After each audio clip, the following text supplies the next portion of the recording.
የለለቱ የተዘጋጀው በኪነ ጥበብ አይን የዝክር ፕሮግራም ታደርሰናል ዝክር እንድታደምጡና አድርግና መለስ እንላለን ተከታተሉን ቀጥሎ የሚመጣው የዝክር ፕሮግራም ነው ወደ ዝክሩ እንላለን በቃ ዛሬ የጀግና ዝክር ላይ ሌተናል ኮሎኔል ደምሴ ፍላቴን ዘክራለን አብረን እንከታተል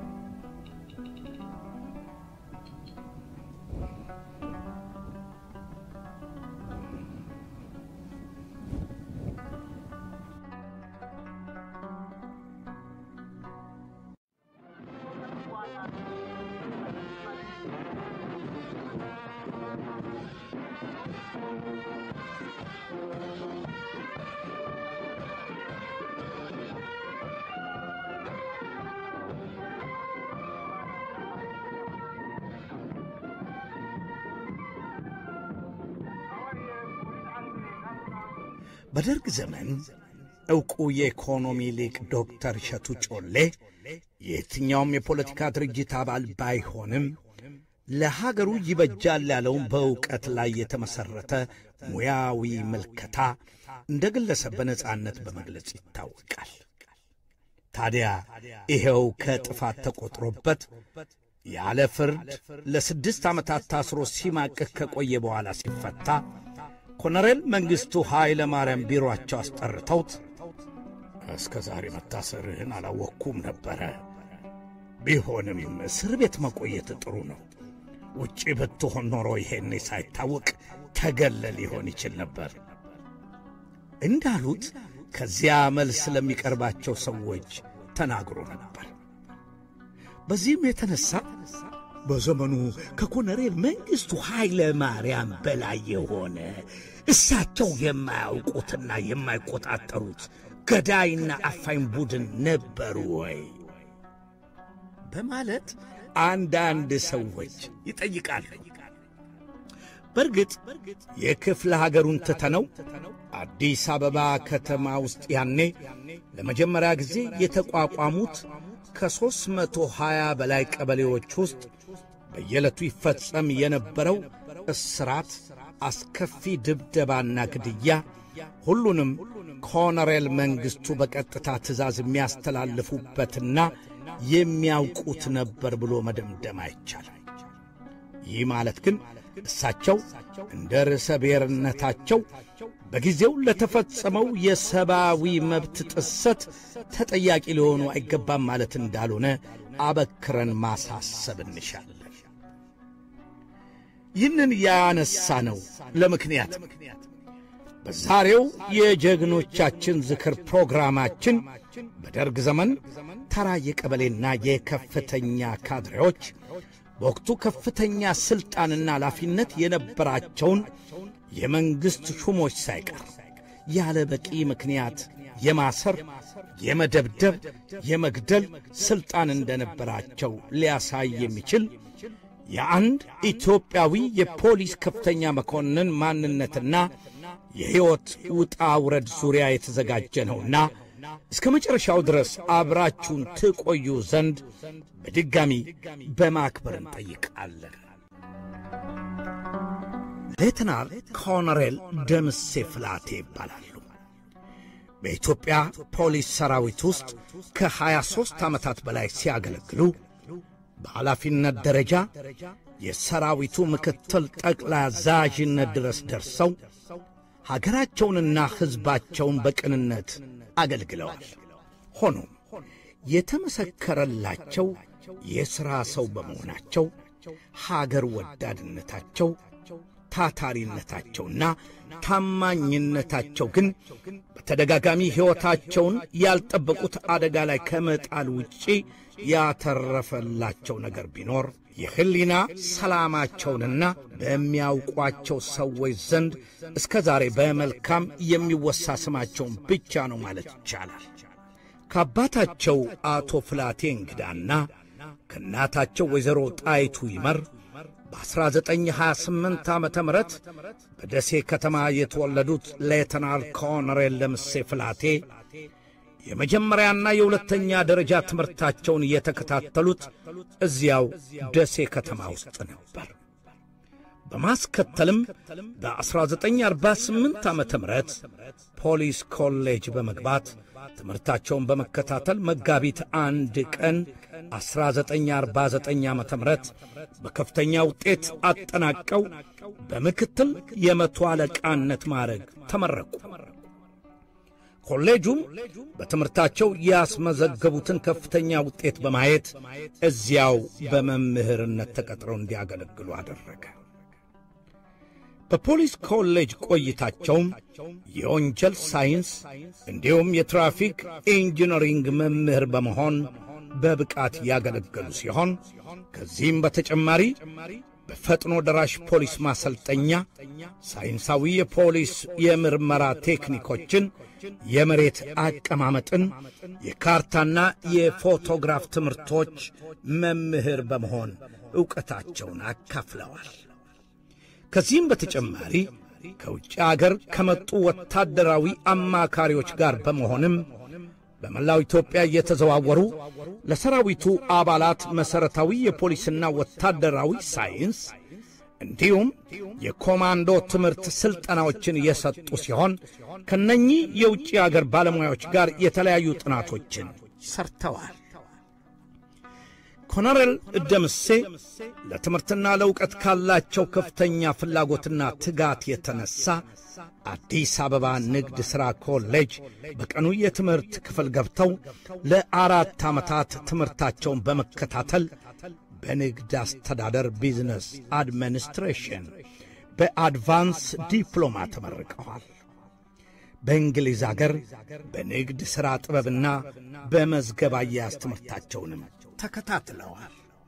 ከውጭ አገር በመጡ ዕውቅ ወታደራዊና ሲቪል መምህራን ወታደራዊና ሕዝባዊ አስተዳደር እንዲሁም የፐርሶኔል ትምህርት አስመልክቶ የተዘጋጁ ልዩ ልዩ ኮርሶችን ተከታትለው አጠናቀዋል።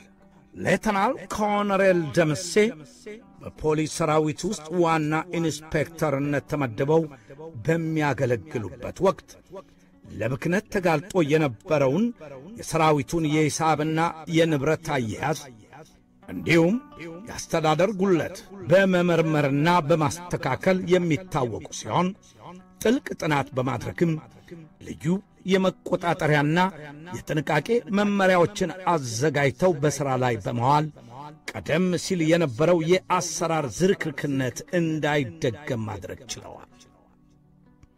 ይህም በተመለከተም የሥራ ማሻሻያ በሚል ርዕስ አዘጋጅተው ያሳተሟቸው 2 ቅጽ ያላቸው ተከታታይ መጽሐፍት በተለይም በተለያየ ደረጃ በሚገኙ የሰራዊቱ ኃላፊዎችና አዛዦች ዘንድ የብዙ የአስተዳደራዊ ችግሮች መፍቻ ቁልፍ በመሆን ያገለገሉ ነበር።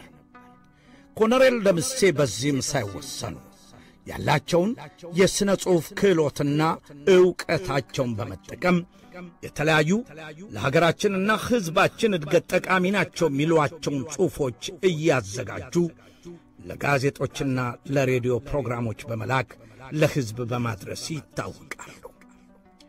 በፖሊስ ሰራዊት የአገልግሎት ዘመናቸው በርካታ ኒሻኖችንና የምስክር ወረቀቶችን ያገኙት ሌተናል ኮሎኔል ደምሴ ፍላቴ መጋቢት 1 ቀን 1949 ዓመተ ምህረት የምክትል መቶ አለቃነት፣ መጋቢት 1 ቀን 1951 ዓመተ ምህረት የሙሉ መቶ አለቃነት፣ ግንቦት 1 ቀን 1957 ዓመተ ምህረት የሻምበልነት፣ መስከረም 1 ቀን 1963 ዓመተ ምህረት የሻለቃነት፣ መጋቢት 1 ቀን 1967 ዓመተ ምህረት የሌተናል ኮሎኔልነት ማዕረግ አግኝተዋል።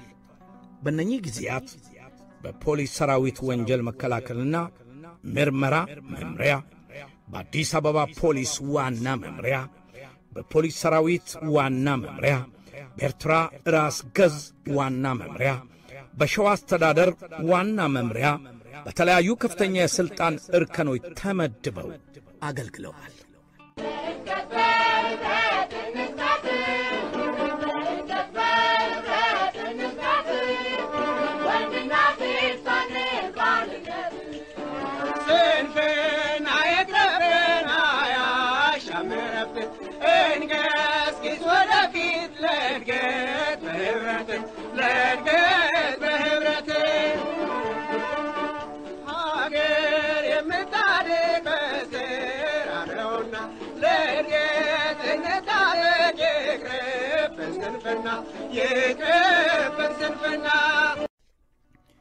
ኮሎኔል ደምሴ በእድገት በህብረት የሥራና የእውቀት ዘመቻ ወቅት ወደ ትግራይ ዘምቶ የነበረው ቡድን መሪ በመሆን ከ1967 እስከ 1969 ዓመተ ምህረት ድረስ የተጣለባቸውን ኃላፊነት በብቃት ተወጥተዋል።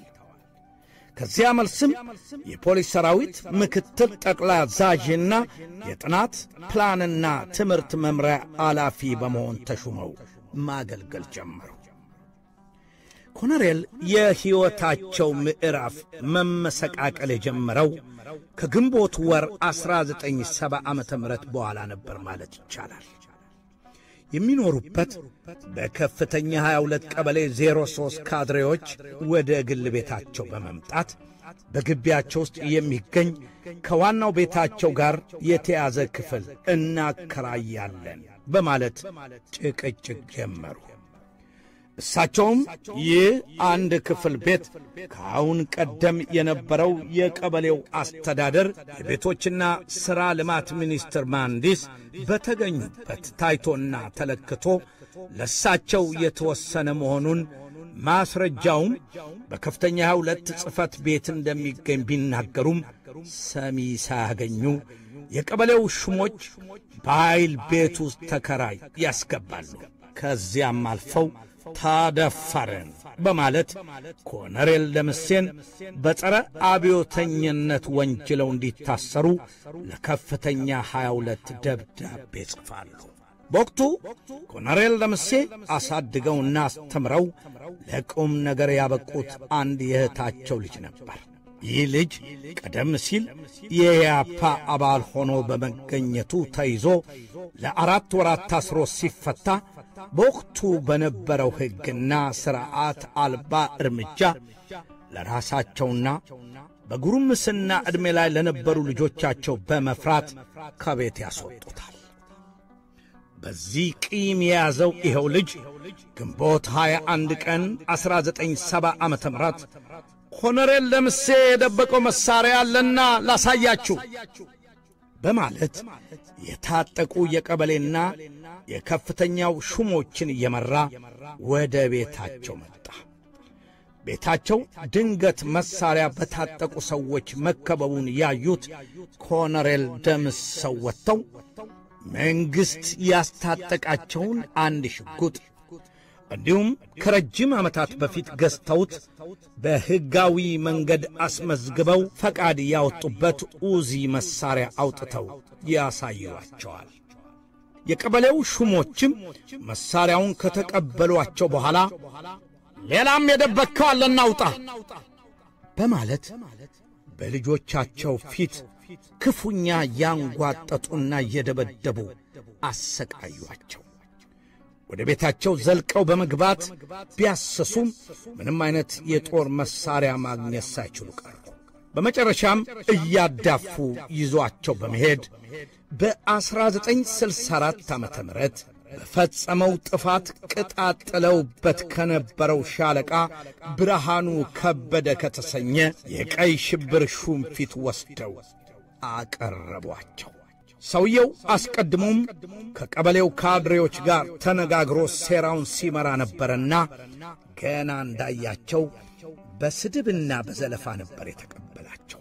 እድገት በህብረት በዘመተበት ወቅት መሳሪያና ገንዘብ ሳያጠፋ አይቀርምና በጥብቅ ይመርመር።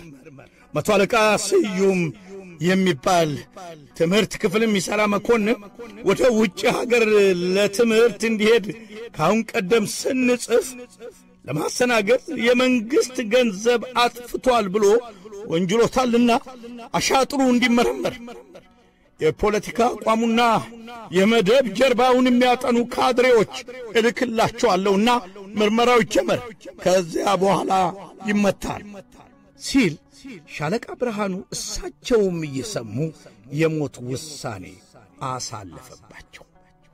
ከዚህ በኋላ በቀይ ሽብር ወቅት ልደታ አካባቢ በጸረ አብዮታዊነትና በኢያፓ አባልነት የሚያዙ ሰዎች ላይ እጅግ ዘግናኝ ድብደባና ግድያ ወደ ተፈጸመበት የከፍተኛ 22 ቀበሌ 07 እስር ቤት ወሰዷቸው።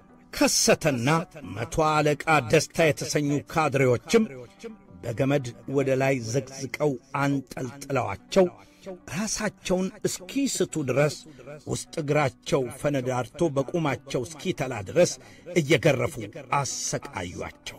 ጀርባቸው በግርፋት ብዛት ተተለተለ። ጥፍሮቻቸውና ጣቶቻቸው በካርባይን ሳንጃ ተጨፈጨፉ።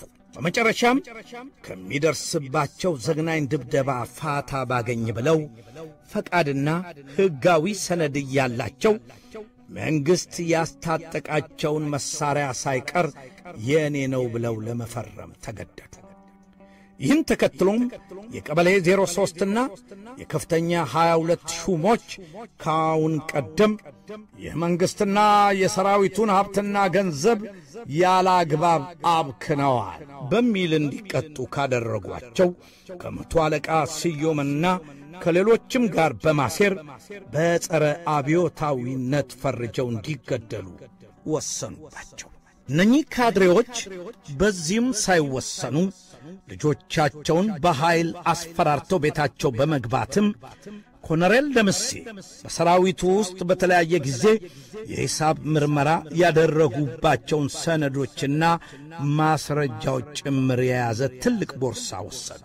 ኮሎኔል ደምሴ ከዛሬ ነገ ይገሉኛል ብለው በእስር ቤቱ ውስጥ በስጋትና በሰቀቀን ውስጥ ሳሉ መታሰራቸው በወቅቱ የነበረው የማዕከላዊ ምርመራ መምሪያ የተሰኘው ተቋም ዘንድ ደረሰ።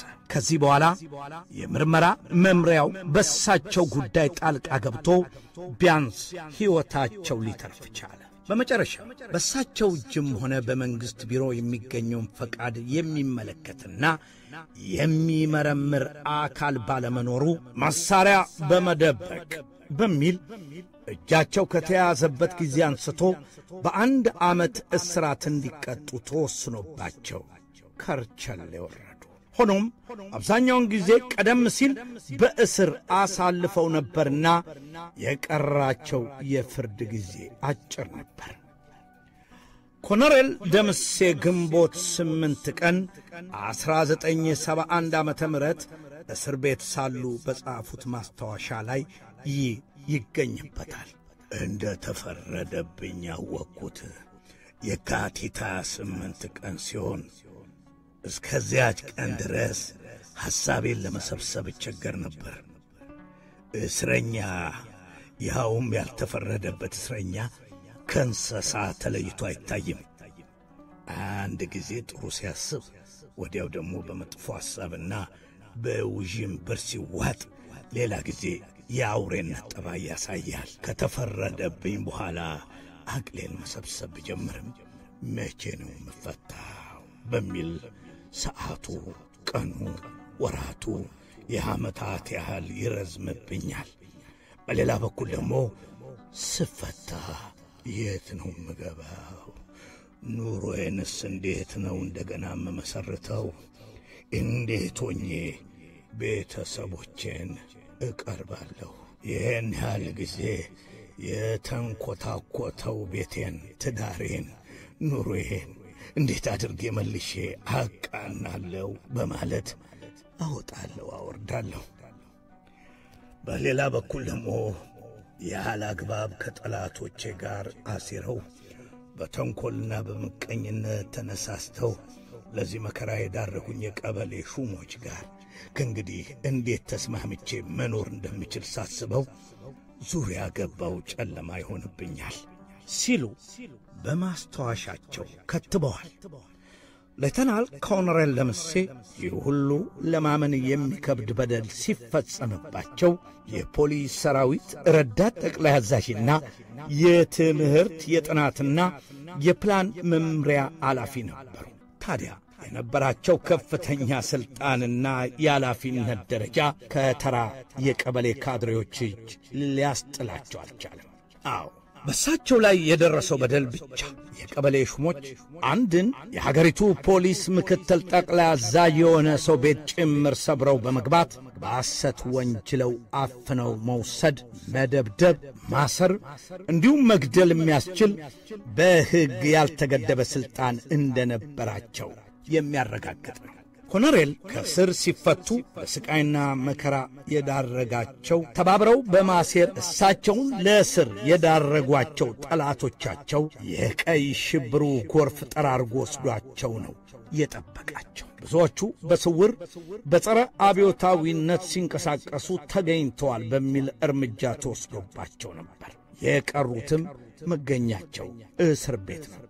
በነገራችን ላይ መቶ አለቃ ስዩም የተሰኘው ለትምህርት ወደ ውጭ አገር ሊላክ የነበረው የሻለቃ ብርሃኑ ከበደ የቅርብ ወዳጅ የሰራዊቱን ክበብ ኃላፊነት ሲመራ ከ2000 ብር በላይ ማጉደሉን ኮሎኔል ደምሴ በበቂ መረጃ መርምረው ያረጋገጡበት ሲሆን ከዚህም በተጨማሪ ከ30 ያላነሱ ሽጉጦችንና ከ4000 የበለጠ ተተኳሾች ጥይቶችን መሰወሩን በምርመራቸው ደርሰውበት አጋልጠውት ነበር። ከቤታቸው ከተወሰዱት ሰነዶች መካከል ይህም የሚገኝበት ሲሆን በኋላ ላይ ከጻፉት ማስታወሻ ላይ እንዳየነው ከሆነ የጦር መሳሪያዎቹ በዚያን ወቅት ከሻለቃ ብርሃኑ ጋር በመመሳጠር ጸረ አብዮት ይባሉ ለነበሩት ኃይሎች ተላልፎ የሚሰጥ እንደነበር ግምታቸውን ሰንዝረው ነበር።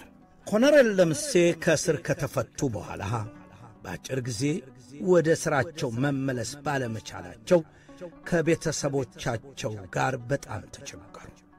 ይህንን ክፉ ጊዜ አስመልክቶ መጋቢት 6 ቀን 1972 ዓመተ ምህረት በማስታወሻ ደብተራቸው የከተቡት ጽሑፍ በወቅቱ አጋጥሟቸው የነበረውን አስከፊ ችግርና መራራ ሕይወት የሚያመላክት ነበር። ከሰው ተለይተን ፍጹም የብቸኝነት ኑሮ ኖርን። ከሁላችንም ዓይን የስቃይ እንባ ይዘንብ ነበር። ልባችን ክፉኛ ቆሰለ። ብዙ ጊዜ የዕለት እራት ጭምር ያጣን ተራብን። አእምሮአችን እረፍት አጣ። ነገር ግን አስከፊ የሰቀቀን ወጨፎ ቢገርፈንምና ያለማቋረጥ ጭንቅ ቢደርስብንም ነፍሳችን ግን በፍጹም ደስታ የተሞላ ነበር ማለት እችላለሁ።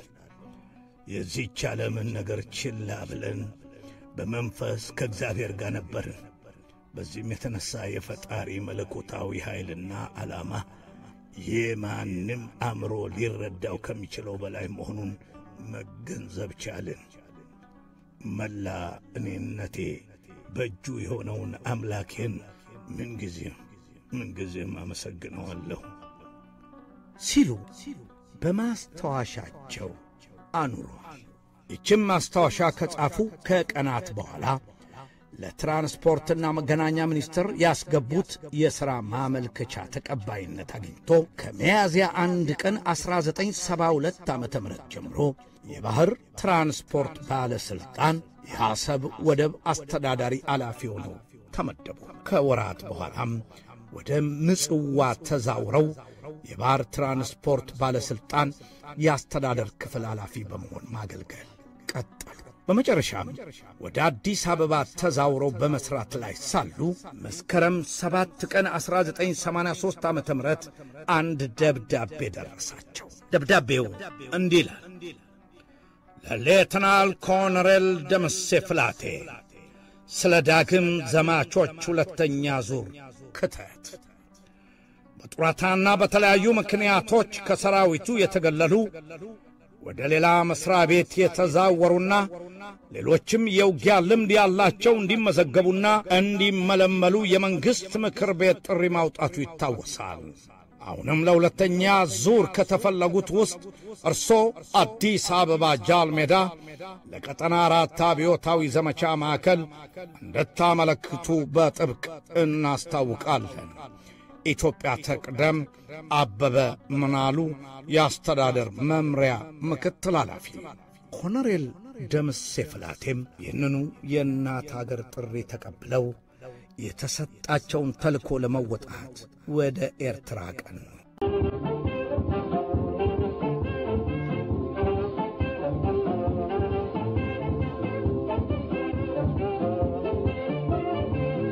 የናዊ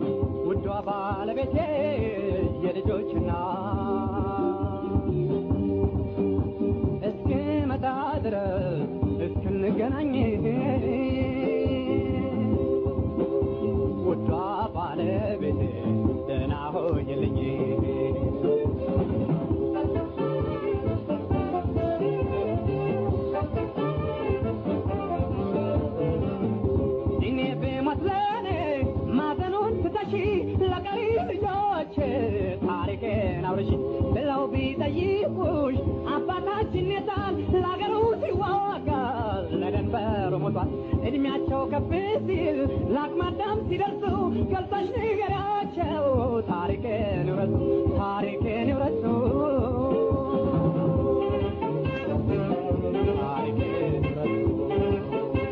የቀድሞው የኢትዮጵያ ሰራዊት አባልና ደራሲ የሆኑት ሻለቃ ማሞ ለማ ካሳተሟቸው ታሪካዊ መጽሐፎች መካከል የወገን ጦር ትዝታዬ የተሰኘው አንዱ ነው።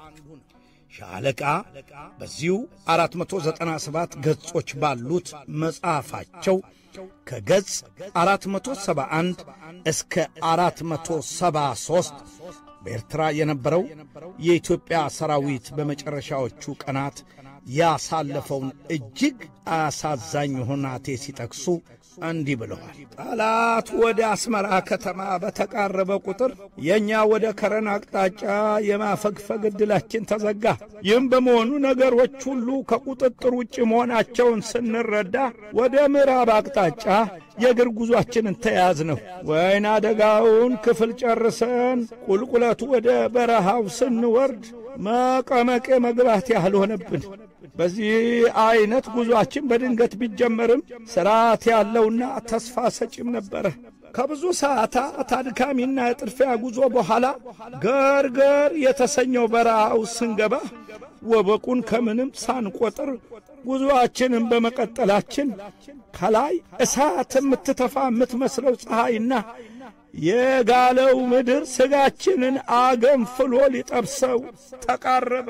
ይህን ጊዜ ነበር ጉልበትና ጥንካሬ ያለው ጉዞን ሲገፋ የተሸነፈው ደግሞ መጎተትና አረፍ ማለት የጀመረው።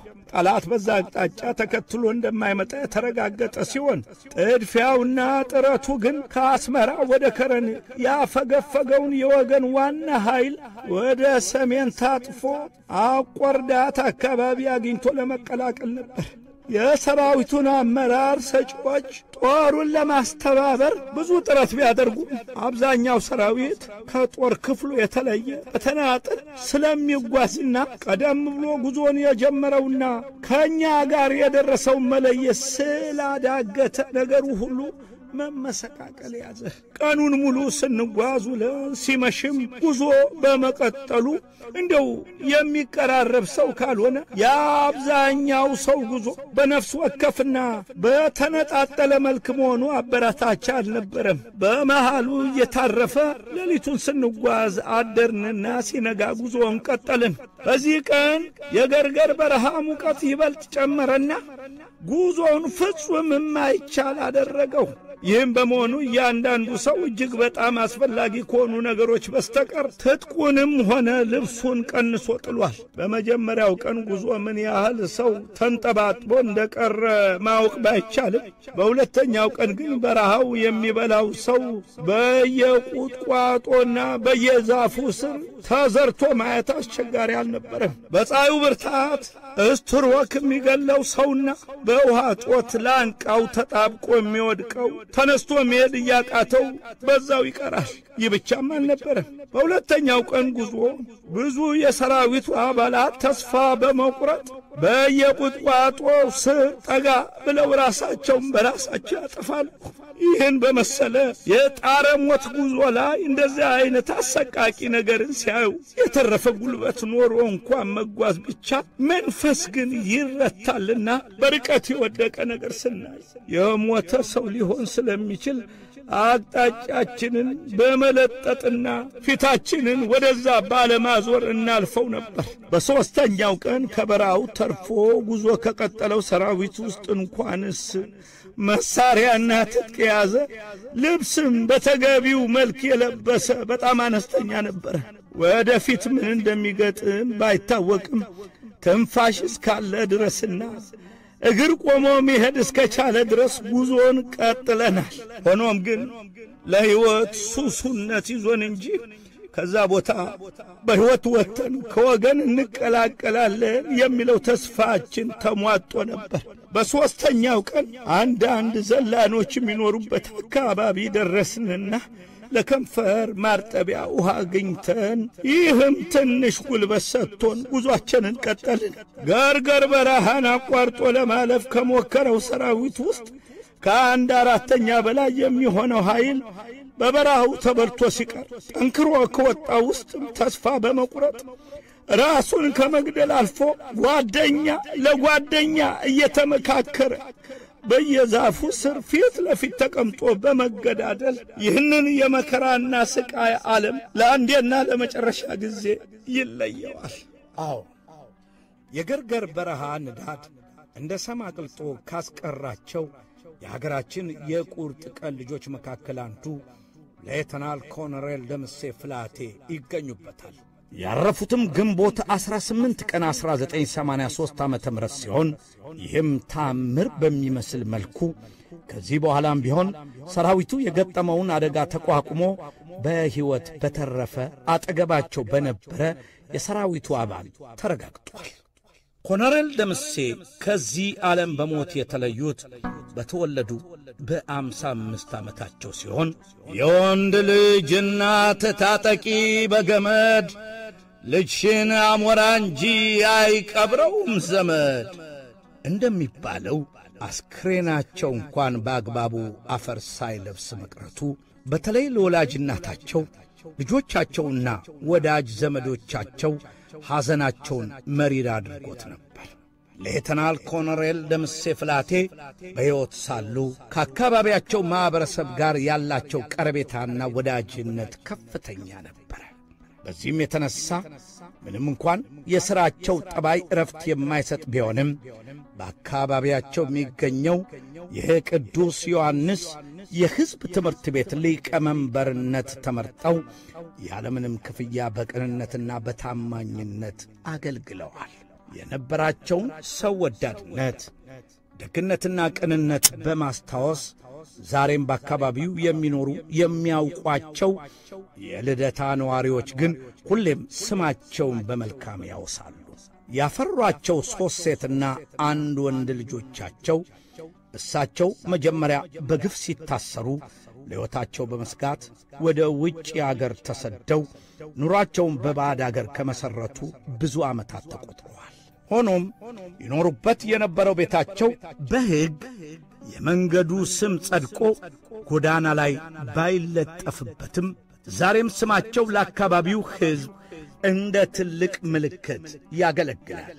ከከፍተኛ ፍርድ ቤት ወደ ሳር ቤት የሚወስደው ጎዳና ላይ ያለውን ይህንን ቤታቸውን በመጥቀስ ኮሎኔል ደምሴ ፍላቴ ቤት አጠገብ አለፍ ብለ በዚያ በኩል ቀጥ ብለ ሂድ ወዘተ ብሎ ማመላከት የተለመደ ነው።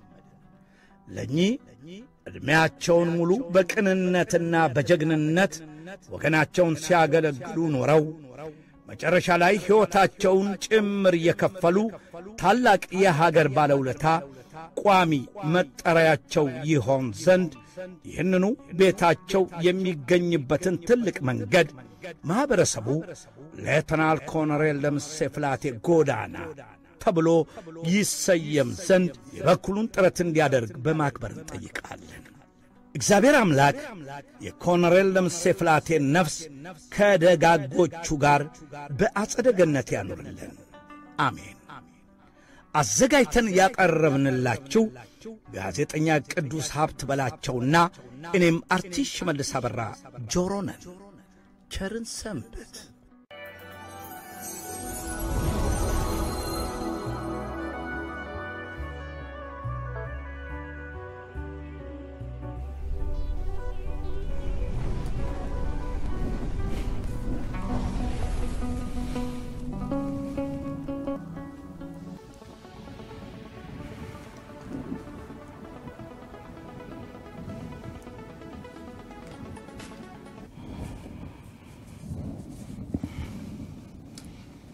ተመልሰን መተናል። እንግዲህ አድማጭ ተመልካቾች የዝክር ፕሮግራማችን ይህንን ይመስል ነበረ። እንደተከታተላችሁት ነው። ኮሎኔሉ የሀገር ባለውለታ ናቸውና በዚህ መልኩ እንዲዘከሩ ጥረት ያደረጋችሁ ቀዳሚ የሚሆነው ይህንን እንግዲህ ይሄ ፕሮግራም የዝክር ፕሮግራም ይላለው። በዝክር ፕሮግራም ደግሞ ለኢትዮጵያ ለሀገር ለህዝብ ለወገን ዋጋ የከፈሉ ለተባሉ ሰዎችን መዘከር ማሰብ አልሞ የተዘጋጀ ፕሮግራም ነው። ይሄ ፕሮግራም እንዲሳካ በማድረግ የኮሎኔሉን ታሪክ በሚገባ በመሰነድ ረገድ የተሳተፋችሁን ቅዱስ ሀብት በላቸው ደግሞ እሱን ኦርጋናይዝ አድርጎ ወጥ ስቶሪን በማዘጋጀት የተረካውን በማዘጋጀት በአጠቃላይ የዕለተ ቅዳሜ በኪነ ጥበባዊ ፕሮግራም ስኬታማ ሆኖ ሁሉም ፕሮግራሞች በልኩ እንዲቀርቡ ብዙዎች ተሳትፈዋልና በጣም ምስጋና ይገባል። እናንተም ሁለተኛ ኮሎኔሉ በራሳቸው ላደረጉት አስተዋጽኦ እሳቸውም ከቤተሰቦቻቸውም ላይ ጊዜ ቀንሰው ብዙ ነገር አጉድለው ነውና ለቤተሰቦቻቸውም እንዲህ ያለ ምትኮሩበት ምትተማመኑበት ህዝብ የሚወደው የሚዘከር ታሪክ ያለው ቤተሰብ ማግኘት ቀላል ነገር አይደለም። የከሌ ልጅ የከሌ ቤት እንደው ምን አለ ቤተሰብ አላቸው ግን ተብለን እንምንላቸው ልኳል እንዲህ ደግሞ በጣም በክብር ስማቸው የሚነሳሉና በክብር የሚነሳ ስም የሚያስጠራ ቤተሰብ ማግኘት ቀላል ነገር አይደለም። ለኮሎኔሉም ለሀገር ለከፈሉት ውለታ መስዋዕትነት በሙሉ ትልቅ ክብር ይገባቸዋል። ይሄንን ነው በዚህ ረገድ ምለው ሽሜ የምትለው ነገር ካለ ብለን እኔም በቃ ተመሳሳይ ነው። አብትሽ ለቅዱስ የእውነት በዚህ በስደት ዓለም እየኖሩ ጊዜ በጣም ውድ ነው አይደለም እና ያንን ጊዜ ከስራ ጋር የቀነሱ ከቤተሰብ የቀነሱ ይሄንን ደግሞ ለህዝብ መስራት ትልቅነት ነውና ለምታደርገው ነገር የእውነት ብድር ከፋይ ፈጣሪ ነውና ብድርን ይክፈለው ማለት ፈልጋለሁ። በተረፈ እንደነዚህ ያሉ የተረሱ ጀግኖችን ያመጣን ወደፊት እንዘክራለን። በዚህ አጋጣሚ አቤ ጎበኛ ደራሲ አቤ ጎበኛ 92ኛ የሙት ዓመቱ ይከበራል። ለዛ እንዘጋጃለን። እንደነዚህ አይነት ሰዎች ታሪክ የሆኑ ለኢትዮጵያ ዕውቀታቸውን ጊዜያቸውን ሁሉን ህይወታቸውን የሰጡትን ሰዎች የተረሱትን ወደፊት በማምጣት መዘከር አንዱ የፕሮግራማችን አካሄድ ነውና ይሄንን እናደርጋለን። እንግዲህ የጀግና ሌተናንት ኮሎኔል ደምሴ ፍላቴ ለኢትዮጵያ ላደረጉት ነገር ሁሉ እንግዲህ ማመስገን ግድ ነውና ነፍሳቸውን ይማር። ለቤተሰቦች ግን እንደኚህ ያሉ ጀግና ቆራጥ የሥራ ሰው የህዝብ ፍቅር ያላቸው አባት አላችሁና ልትኮሩ ይገባል ብዬ ላለውኝ። በተረፈ ወደ መሰናበቻው ነው።